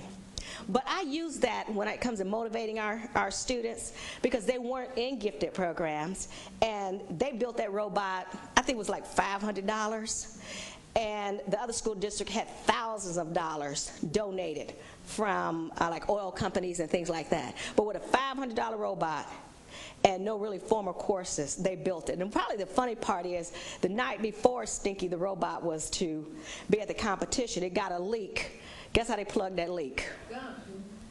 Gum, Q-tip, duct tape, sanitary pads. All right. That was priceless. That was priceless. So just read it and have a good laugh. All right. So, or not the sanitary, the other thing, tampon. All right, same thing. It's been a while. Okay, so and won the contest. And then they wanted to go to college.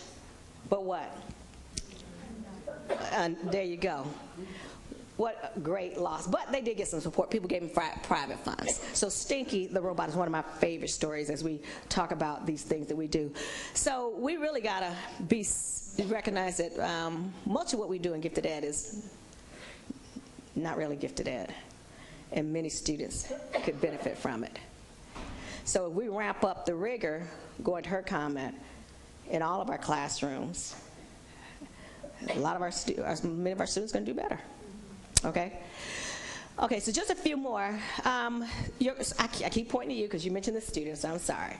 But, so Gilman Whiting and I, in 2006, started what's called the Scholar Identity Institute. And this is where we brought almost 100 black males from grades 5 to 12 on Vanderbilt's campus. Many of them had never seen a good college campus. And for 2 weeks, this was a residential, but we've done this in lots of school districts now. But in 2 weeks, for 2 weeks, not residential, commuter. For 2 weeks, we would spend our time from 8 in the morning to about 3 at night unbrainwashing our black males, convincing them that despite what their parents are doing or not doing, what schools are doing or not doing, they can still be scholars. All right, 2 weeks, so can't go over all of it, but we promoted self-advocacy and empowerment. And the model looks like this. Day one, just going to go up right quick. We work with them on self-efficacy. So our whole time, day one, within the rest of the 2 weeks, promoting self-efficacy in them. You can do better, and you will do better. I could do better, I will do better. It's much deeper than this. 2, future orientation. What do you want to do in your life? We had some students like, look, I may not live. I remember as a high school student, I could be dead next month. I probably may not live till I'm 20. So why am I planning for any type of future in the neighborhood I live in? And so we had to talk about immediate gratification, delayed gratification, short-term goals, and by the way, let's act like you will be here, long-term goals. So future orientation, because when they didn't have a vision, they were just what? Just floating around, right? No priorities. Nothing. And so third one was willing to make sacrifices. What are you going to give up to be successful? No pain, no gain. What are you going to do to be successful? So you got to give up clubbing, give up some of those friends who are really not your friend, give up the internet time, give up the gaming, give up. And you know what? It's got to be painful. No pain, no gain. You have to make a sacrifice. And we kept emphasizing to them, a sacrifice has to hurt. All right? What's really important to you? What are you going to give up? And all our kids like popularity, right? Well, you got to give up some of those friends. And of course, we do self-disclosure. One of the reasons I'm Dr. Ford, I decided I had to be more of a loner, had to be more introverted. Because I kept getting into what my friends were doing, I was going to succumb to those streets. And I didn't want to keep living in poverty. And I didn't want my mother to be embarrassed. And I wanted to help my mother for being such a great mom. So, bye. You got to go. And therefore, I stayed out of trouble. Stayed out of trouble. Internal locus of control. By the way, we teach them the theories too, but internal locus of control is ROTR. 4 reasons we're successful, we give for being successful or unsuccessful. Ability, I'm smart or I'm not smart. Effort, I work hard or I what? Don't. Task, my teacher mean, math is hard, blah, blah, you know, something external. It's task. But you know what? If you study more, it'll be what? Easier. And if you come to class, your teacher might just like you. All right, come on time. All right, and then the other one is luck or faith, depending on your religious orientation or spiritual. I did well because I was lucky. I did not do well because I was what? Unlucky. So a lot of students, so even let's take something like racial profiling. All right, so a lot of black males and Hispanic males are racially profiled. Now, if you out at 3 o'clock in the morning, probability you're going to get stopped is pretty what? Get you behind in the house, and you'll be a little luckier. Right? I mean, that's just like, some of them are not even thinking like on that level. Now, let's talk about school. You weren't lucky, you what? Studied. You applied yourself. You sacrificed. You set goals, and as much as you could as a teenager, you stayed the course. So, internal locus of control, ROTR. Self-awareness. What are you good at? What are your teachers good at you? What image do you present? All right. Do you realize, and we have talked about, the way you dress does not raise teachers' expectations. Sagging, I'm totally against it. I don't want to see nobody behind except KJ's, right? Nobody's. So I'm totally against it. It does not project a positive image. Pull it up. Now, are you just as smart as other kids? Yep, but that's not what people might think. So you don't want to play that game. That's not a game. That's putting yourself in a win-win situation. So it's not just about, you know, the physical appearance, but what are people thinking about you? First impressions are what? Lasting impressions. All right? You want a job interview sagging. Why'd you go? The probability. Unless it's going to be, you know, no. So as a teacher, I'm considering these things. This is really a... Absolutely. The internal locus of control, willing to make sacrifices, that self-awareness. When we're talking about assessment, for example, we're talking about all this assessment of learning, all these tests and how they could be what is your knowledge of applying assessment for learning techniques, Rick Stiggins and Davies, where students are developing the skills to set these priorities? Yeah, absolutely. You're assessing all the work to say, here's where I am now. Right. You put out the targets, here's where I'm going. And then as the teacher and the student, you work together to find the strategies that work to make you get there. Yeah. So that this is, you know, making choices is a health education. Right, setting right. goals is a Health education. We always drop health education. We think Right. about just choosing vegetables over chocolate. But, you know, it really Moderation, is yeah. part. So have you heard of people looking specifically or studying the effect of that use of practice, assessment for learning, and its ability to develop this internal locus of control for those African I love it. who might not have this? And No. you're saying, like, willing to make sacrifice. Is it a white boy growing up not thinking about having to make sacrifices? That's just the way it is. Yeah. Everything but the burden. Choices, yeah. So, And thinking about the consequences of choice. So now I've not heard of it in that context, but makes perfect sense to me. I've heard it in other contexts, like looking at Steele's work and self-regulation and metacognitive skills, metacognitive training, those kinds of things. But absolutely, whatever you see up there that relates to what you guys are doing, what models you're doing, what theories you're doing, what skills you're doing, I mean, this is a lot of it's philosophical, but it's behavioral as well. So mold it in there. So we do the training with the students on the model. We spend time with the families. How are you promoting the scholar identity with your children? We work with community leaders. When you're in a tutoring program, when you have a tutoring program, a mentoring program, a community organization of any kind, are you still taking time to focus on these young men being scholars?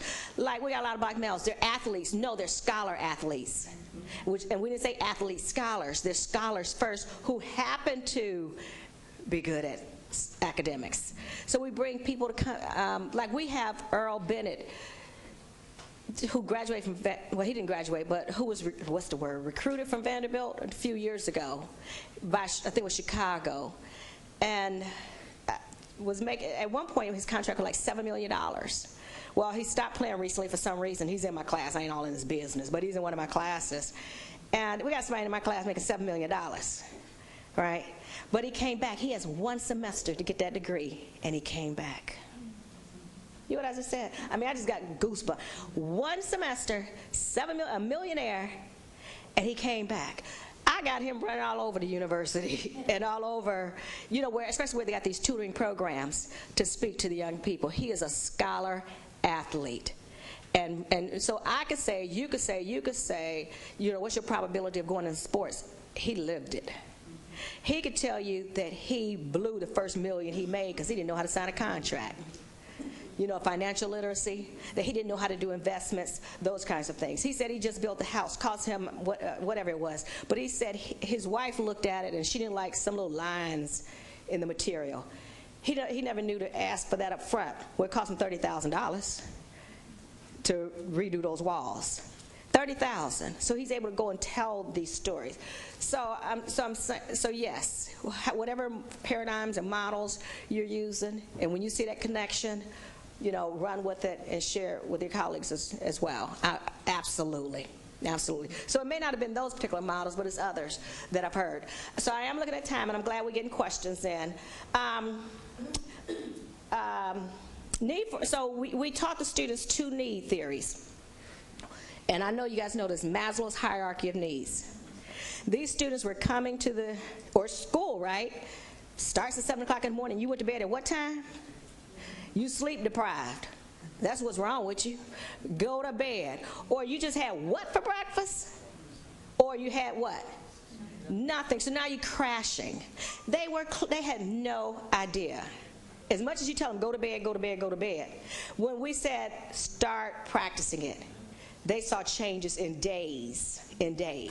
So we taught them Maslow's hierarchy of needs, the basic needs and then the higher needs. So when those basic needs are met, you could be an academician, or you have more time to be focused and organized to be an academician, right? So we taught them that, and then we taught them David McClellan's need theory. So it's need for power. We didn't really go into that. Need for achievement, need for affiliation. This is what your young man is going through.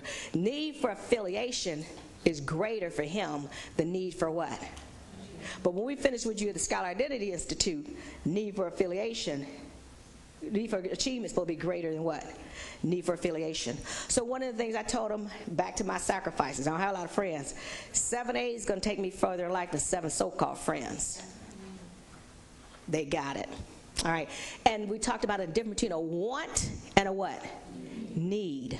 You need a pair of shoes, those tennis shoes, but you want 15 of them. That's a need versus a want, right? More than that. So they learn those theories and et cetera. Academic self-confidence, what are you good at? Sports, music, those kinds of things. Well, why aren't you good in, and even the valedictorians didn't say this, why aren't you good in academics? Why? Because you don't put too much time in it. So anyway, convince them that to become an expert or to become really good at something, you have to what? Invest time, invest effort. Just looking at time, focus on racial pride. Remember I kind of mentioned that earlier. Taught them, and particularly these are black males, many of them angry black males. We taught them William Cross's model of black racial identity. And so they were able to read some excerpts from Malcolm X, where if any of you have ever read Malcolm X, you see him go through 4 different identities. And you see him change his name 4 times. But what we remember most is angry Malcolm. Nobody remembers or talks about El-Hajj Malik El-Shabazz when he had strong, positive racial identity. Now, anyway, so we walk them through Malcolm X and the stages of racial identity, and they could see where they were as African-American males. Have any of you ever seen the movie Crash? C-R-A-S-H? Terrence Howard, you see him go through those stages of racial identity. And he was at the height of, for those of you know, but please, that's the first DVD I ever bought, so it's worth getting, y'all. Okay, that's how good it was. But you see Terrence Howard in that cul-de-sac. He's Malcolm X, meaning angry and willing to die. And that's where many of our black males are. So angry, have lost, and want that dignity. They're willing to die rather than be punked, or whatever phrase they might use, or to be disrespected. So you don't have to be a counselor to understand racial identity, but you must. And again, I would ask you to read the 2 different models, and I can't think of the names right now, on multiracial identity, because you're at about, I think, 5%, and our children are going to deal with multiracial, biracial identity. And then last, we had to talk about masculinity. And in the Hispanic culture, it's called what? Yeah.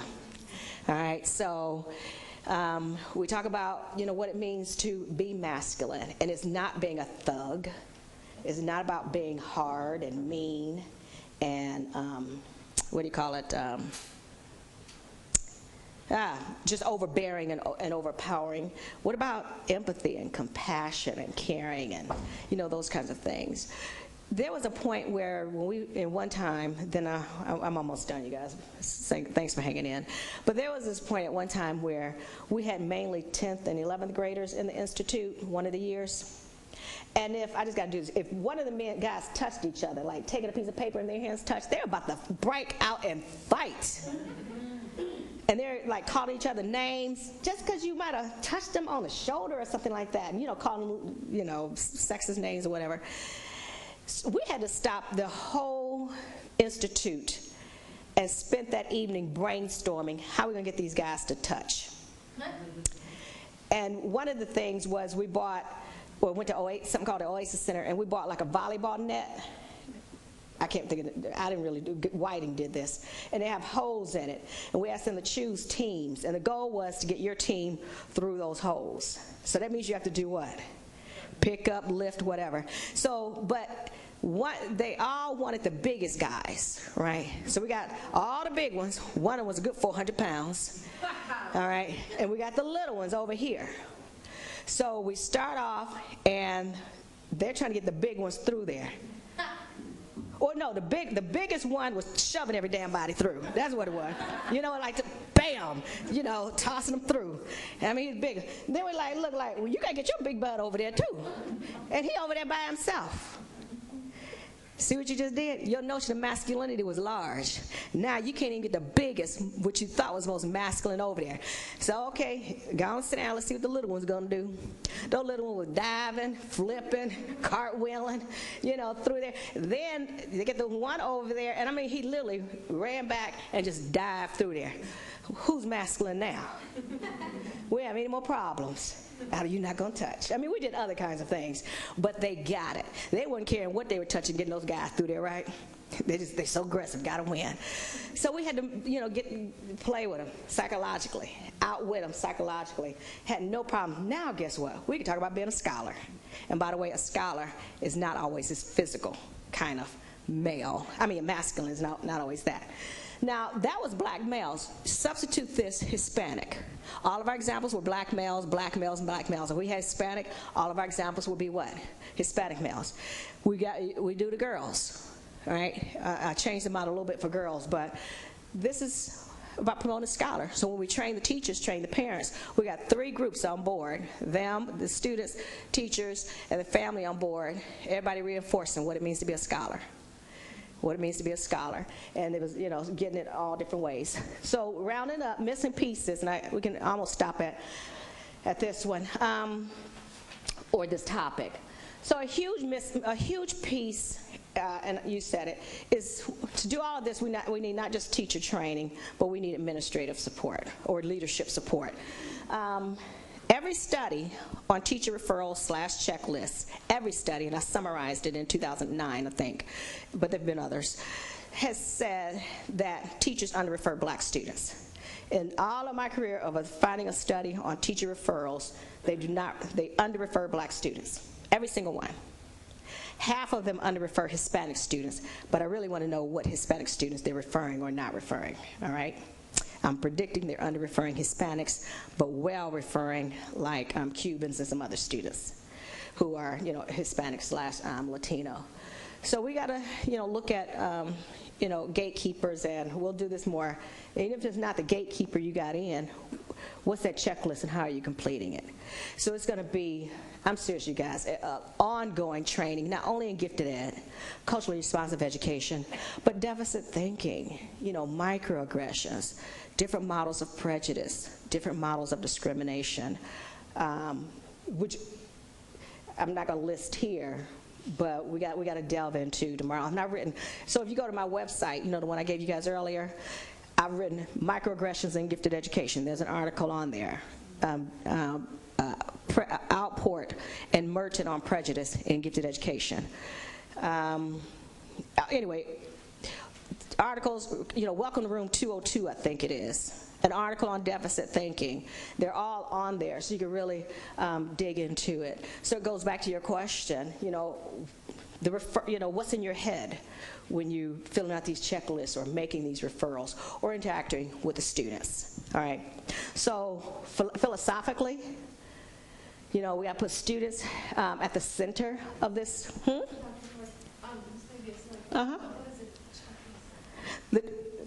So the checklist will be like one really popular one is, I don't know which one you're thinking about using, but there's a Zuli-Hartman checklist.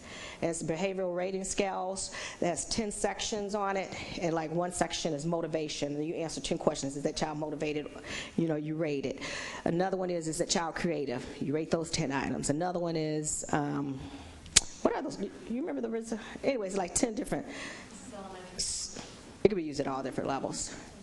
Yeah, so that's a checklist, but then you could also have a nomination form. But that's just one. There are other kinds of checklists that teachers can use, and some school districts just make up the checklist, but they're supposedly based on characteristics of gifted, and then a teacher rates it. So it's all what? Subjective. Yeah, subjective. Based on how the teacher fills it out, the school can either opt or opt out of having a child. Well, it could diminish the overall score considerably. So you got the IQ, how many points did you get if it's weighted? You got achievement score, you got grades, you got something maybe the parents filled out, you got maybe a product. It depends on what you guys are collecting, but then a teacher just almost totally rates that child really low.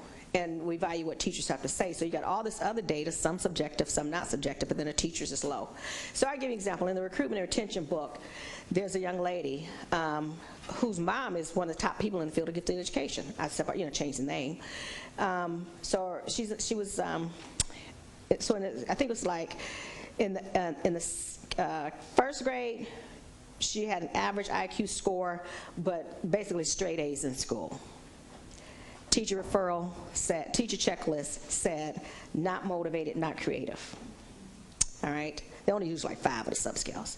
Then when she was in the 3rd grade, same thing. 4th grade, same thing. 5th grade, same thing. She was never identified as gifted, you guys. She's in the 7th grade now, 6th grade now. This is last year. Never identified as gifted. Met the criteria. Underrepresentation exists in the school. She graduated with a 4 point. Not only did she graduate with a 3.98, she won a presidential award. She won the district award for art, but the teacher said what? She won the district award for music, but the teacher said what? Not creative. She just took the SAT and almost got a perfect score as a 6th grader. This was last week. Not gifted. I can go, there's so many awards she's won that I've just lost count. I've lost count. And the teachers said, not motivated, not creative. I think, yeah, creative, not motivated. Won public speaking awards. I can go on and on and on. She's probably won 10 awards since somewhere in 5th grade. But the teacher. So, and underrepresentation existed in that school by 50% for black students. Now guess what? She got identified as gifted 3 weeks ago. And what's changed for her? Nothing, because she was in those programs. She just didn't have the label. So her mother did all this fighting so it could be official. All right, that's probably one of the worst cases, but I got others. All right, but she's profiled under a different name in that book. All right, so understanding the culture of our children, honoring as much as possible the culture of our students. What's our philosophy about working with culturally different students?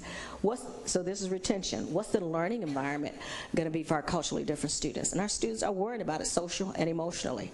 All right, so let's say there's a microaggression, and teacher says something like, this is my story, but again, you can read about it when it's Donna, this is AP Calculus. I think you need to see if this is the right room, for the right class for you. Are you sure you're supposed to be in this room? Calculus? Or I write a paper really well, and it was based on the Scarlet Letter, and the teacher asked me what? Then it was Cliff Notes. Did you use Cliff Notes? Now it would be, the internet, right? So I'm arguing with my teacher. I don't know nobody named Cliff. And we get into it. That's a long story. But it damaged me, and I left that school because they could not believe I could do so well. And it was subtle, which is called microaggressions. I write one in that article on microaggressions that's on the website, and I use a Hispanic student, or a student who is Hispanic, has a Hispanic surname. And then a teacher, and this is, so I exaggerated, but this is AP English. And so the teacher looks down the row and looks at the student like, well, this is AP English. It's going to require a lot of language. And the young lady looks at him like, I was born in the U.S. I don't have no language. I'm not LEP. But you looked at that name, and you think English, and you think she can't speak English. So microaggressions.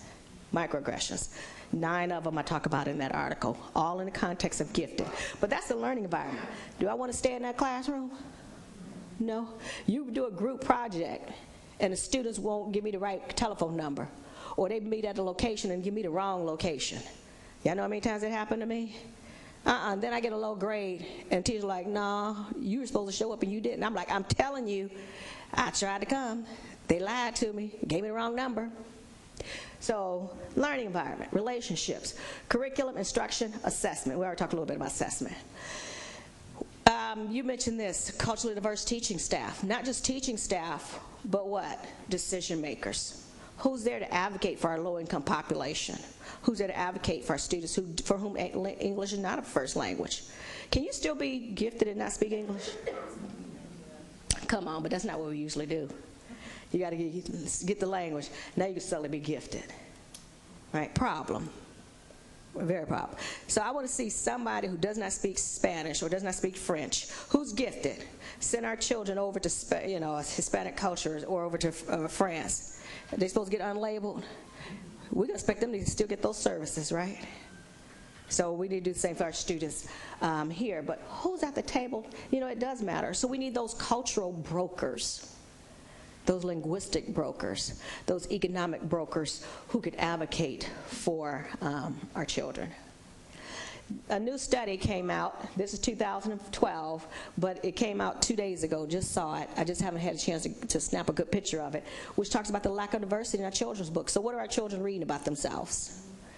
Do they get mirrors to see themselves in the curriculum? 90-something% of children's books are not about us or written by us. So the kids, I have kids who are like, I don't want to read that. They just look at the cover. I don't want to read that. It ain't got nothing to do with me. So, you know, librarians, those who select these books, it matters. You got, I mean, just add up the different minorities and then go look at your books in the library, in this school district, look at the books in the library or the books on the required reading list. Who's getting affirmed? Who has the mirrors to see themselves reflected? So our children are sometimes not just, say, illiterate, but what? Illiterate. They can read, but they won't read. They can read, but they won't read. Multicultural curriculum, I don't have time to talk about it, but I hope that the school district, you'll get training in, but I will with the teachers tomorrow, in how to infuse multicultural content in the curriculum. So I think it's like three or four articles on my website where I show you how to do that. One of them is called, two of them are called a multicultural matrix that I created years ago. But how do you make the curriculum rigorous and relevant? Rigorous and relevant. So, you know, just read mine and then you can go find James Banks and read more. But there's 4 levels, and we need to get beyond contributions. You know, these things, these TPs, these totem poles, certain, you know, events and dehumanizing individuals. We got to get beyond Black History Month, and soon we'll have what? Hispanic, what? Heritage Week or month? Because that's not the only time we talk about these populations. We got to get into transformation and social action. But I talk about how to do that in school. So this is currently the most common. We want this to be the least common. This is right now the least common. We want it to be the most common. That's our goal. Leadership, you got to look at those policies, interrogate those policies with equity in mind. What are your criteria? What are your norms? We need to use local norms. More importantly, we need to use school building norms. We need to interrogate those instruments. We need to provide this extensive training. And yes, we're going to have to work with the more privileged. Status quo for buy-in. Because one of the things that happens, and it's predictable, is that when we do desegregate our gifted programs across economic lines and racial lines, we get white flight and we get green flight. What's green flight? Those with money leave or threaten to leave, right? And then the decision makers go back, acquiesce, cater to the status quo, and you continue to have underrepresentation. You know, one thing the status quo doesn't understand is when, and I mean gifted kids, when gifted kids aren't challenged, you better watch out. Or when they're kicked out of school, you don't know where they're going to show up. If I got a gifted child, I want them in school because they could be in my damn neighborhood or something. They could find out where I live and show up in my house and want to pay me back. I mean, who loses when we have the achievement gap? Just the kids? This whole district, this whole community loses. We don't close the achievement gap just for low-income children or poor children or minority children. We close the achievement gap for this district. For our communities could be, what? Higher performing, safer, those kinds of things. Say it again? Focus, productive, moving forward. Everybody wins. Everybody loses. We all lose with the achievement gap. And I said that's part of that buy-in. We got to convince our school, those, you know, status quo. We got to do more convincing so they can realize we all win. We all win. All right. And then, so lastly, study and evaluate your school district. Some of the things I'm saying, or at least especially with the checklist right now, does not apply, but it will apply. So study what really in this district is contributing to the achievement gap, those 16 variables, others, what's contributing to underrepresentation. All right, I already listed a few things, and then we've got to change them. And then you really got to find out or examine what your role is. I mean, so if you're a teacher, what are you going to do now? If you're an administrator, what are you going to do? If you're someone in the community, what are you going to do? We have no students in the class, but, in here, I'm sorry. But, you know, what will we do? What do we want our students to be doing? Which, again, is that scholar identity model and other kinds of models, so they could help themselves. we all have a role or role to play, and I'd like you to say, this is who I am as a person, this is who I am as a professional, and these are the things that I can do to help close the achievement gap in this district and to recruit and retain more culturally different students in the district. So I wasn't thinking that was going to show up, so I'll end there so y'all can just love my grandson like I do. All right. Questions or comments? Yes. Thank you for your information, and we're looking forward to reading more about what you're doing on your website.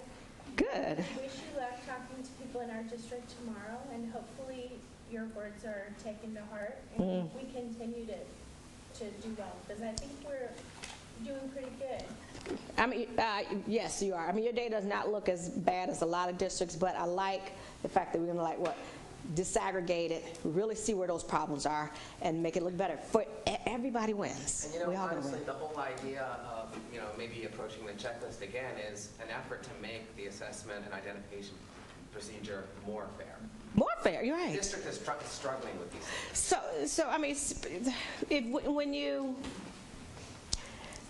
One of the court case, I mean, that court case is really a good example of what not to do. The court case said, I mean, teacher referral, like to get into AP classes, you had to get 2 to 3 letters. All right? Or to get into what's called, into these academies. You had to get 2 or 3 letters, like a business academy, a language arts academy, a music academy, whatever it was, and then there was a gifted ed. So on top of the gifted ed academy, you had the other academies. But the requirement was the same, so you had to get 2 or 3 letters. How were they writing this? We're not even talking about a checklist in this case. We're talking about letters. And those letters were advantaging children. Going back to equity, some of the writing assignments that you had to submit as part of your portfolio to get into those academies, you could do at home. Need I say more about that one? But you could do at home. And what about those who didn't have that support, whose parents weren't professors and weren't chemists and weren't, whatever, inequities, ensued. So it was like they got to either stop teacher referrals and those letters, or they got to do what? Extensive training and see how it pans out. So that's what I'm saying, study. But you read that court case, and again, you will find a lot of what you should not do. I think it's the most egregious court case in the history of gifted. There's a little man back there. That's not KJ. I got a little timer on there to keep reminding me every hour. I forget to tell people that I just started using it. But it would tell you what not to do. And to help you, for the most part, not necessarily have to come in under OCR, the OCR radar, Office for Civil Rights radar, for any reason. And that's not just the only reason to do it, but you want to be what? Proactive. All right. I think a slide that I missed, I'm not sure, was about family support, but please keep that in mind. We need an outreach. Our families got to know why they need to be more assertive at not just getting their kids in our more challenging programs, or why they need to convince their children that you go to stay in there and why and how it benefits them. Some of us just don't know, and eliminate many economic barriers, application fees, and other kinds of things. All right. So again, there's so much under all of this. Hope it, you can take some things away, and especially what you can do in your role. But thank you for that, the kind words. I appreciate you. I have a question. Are there any concordance studies among the assessments being used currently, like traditional assessments versus the nonverbal? Yeah, unfortunately, they're polemic, meaning a lot of the studies by Naglieri wrote. A lot of the studies by Lohman, the author of the COGAT, Lohman wrote. And then you got the people who like Lohman, so they write and find what they find. Then you got the people who like Naglieri, and they write what they find. So there's 2 sources. If you want to get away from all that muck, there are 2 sources, which is referenced in the court case. One is you go to Burroughs Mental Measurement Yearbooks. and get a neutral evaluation. A neutral evaluation. And then you go to tests in print. I think it's called tests in print. And it's a similar kind of thing. And these are not people who are a nonverbal fan or a highly verbal test fan. These are people whose job is to evaluate tests. And there's nothing at stake for them. So every time, like if you really have a norm reference checklist that you guys are thinking about, I'd go to Burroughs Mental Measurement Yearbook and I'll see if it's in there and see what they had to say, not necessarily some of these studies going around that I just don't, there's an invested interest. All right, thank you. I appreciate you. Thanks. Y'all hung in here. Y'all hung in here, thanks. Sure, a little bit over, but thank you. I am too. All right, have a good night. Best of wishes. I'm going to give you some advice. Go to bed.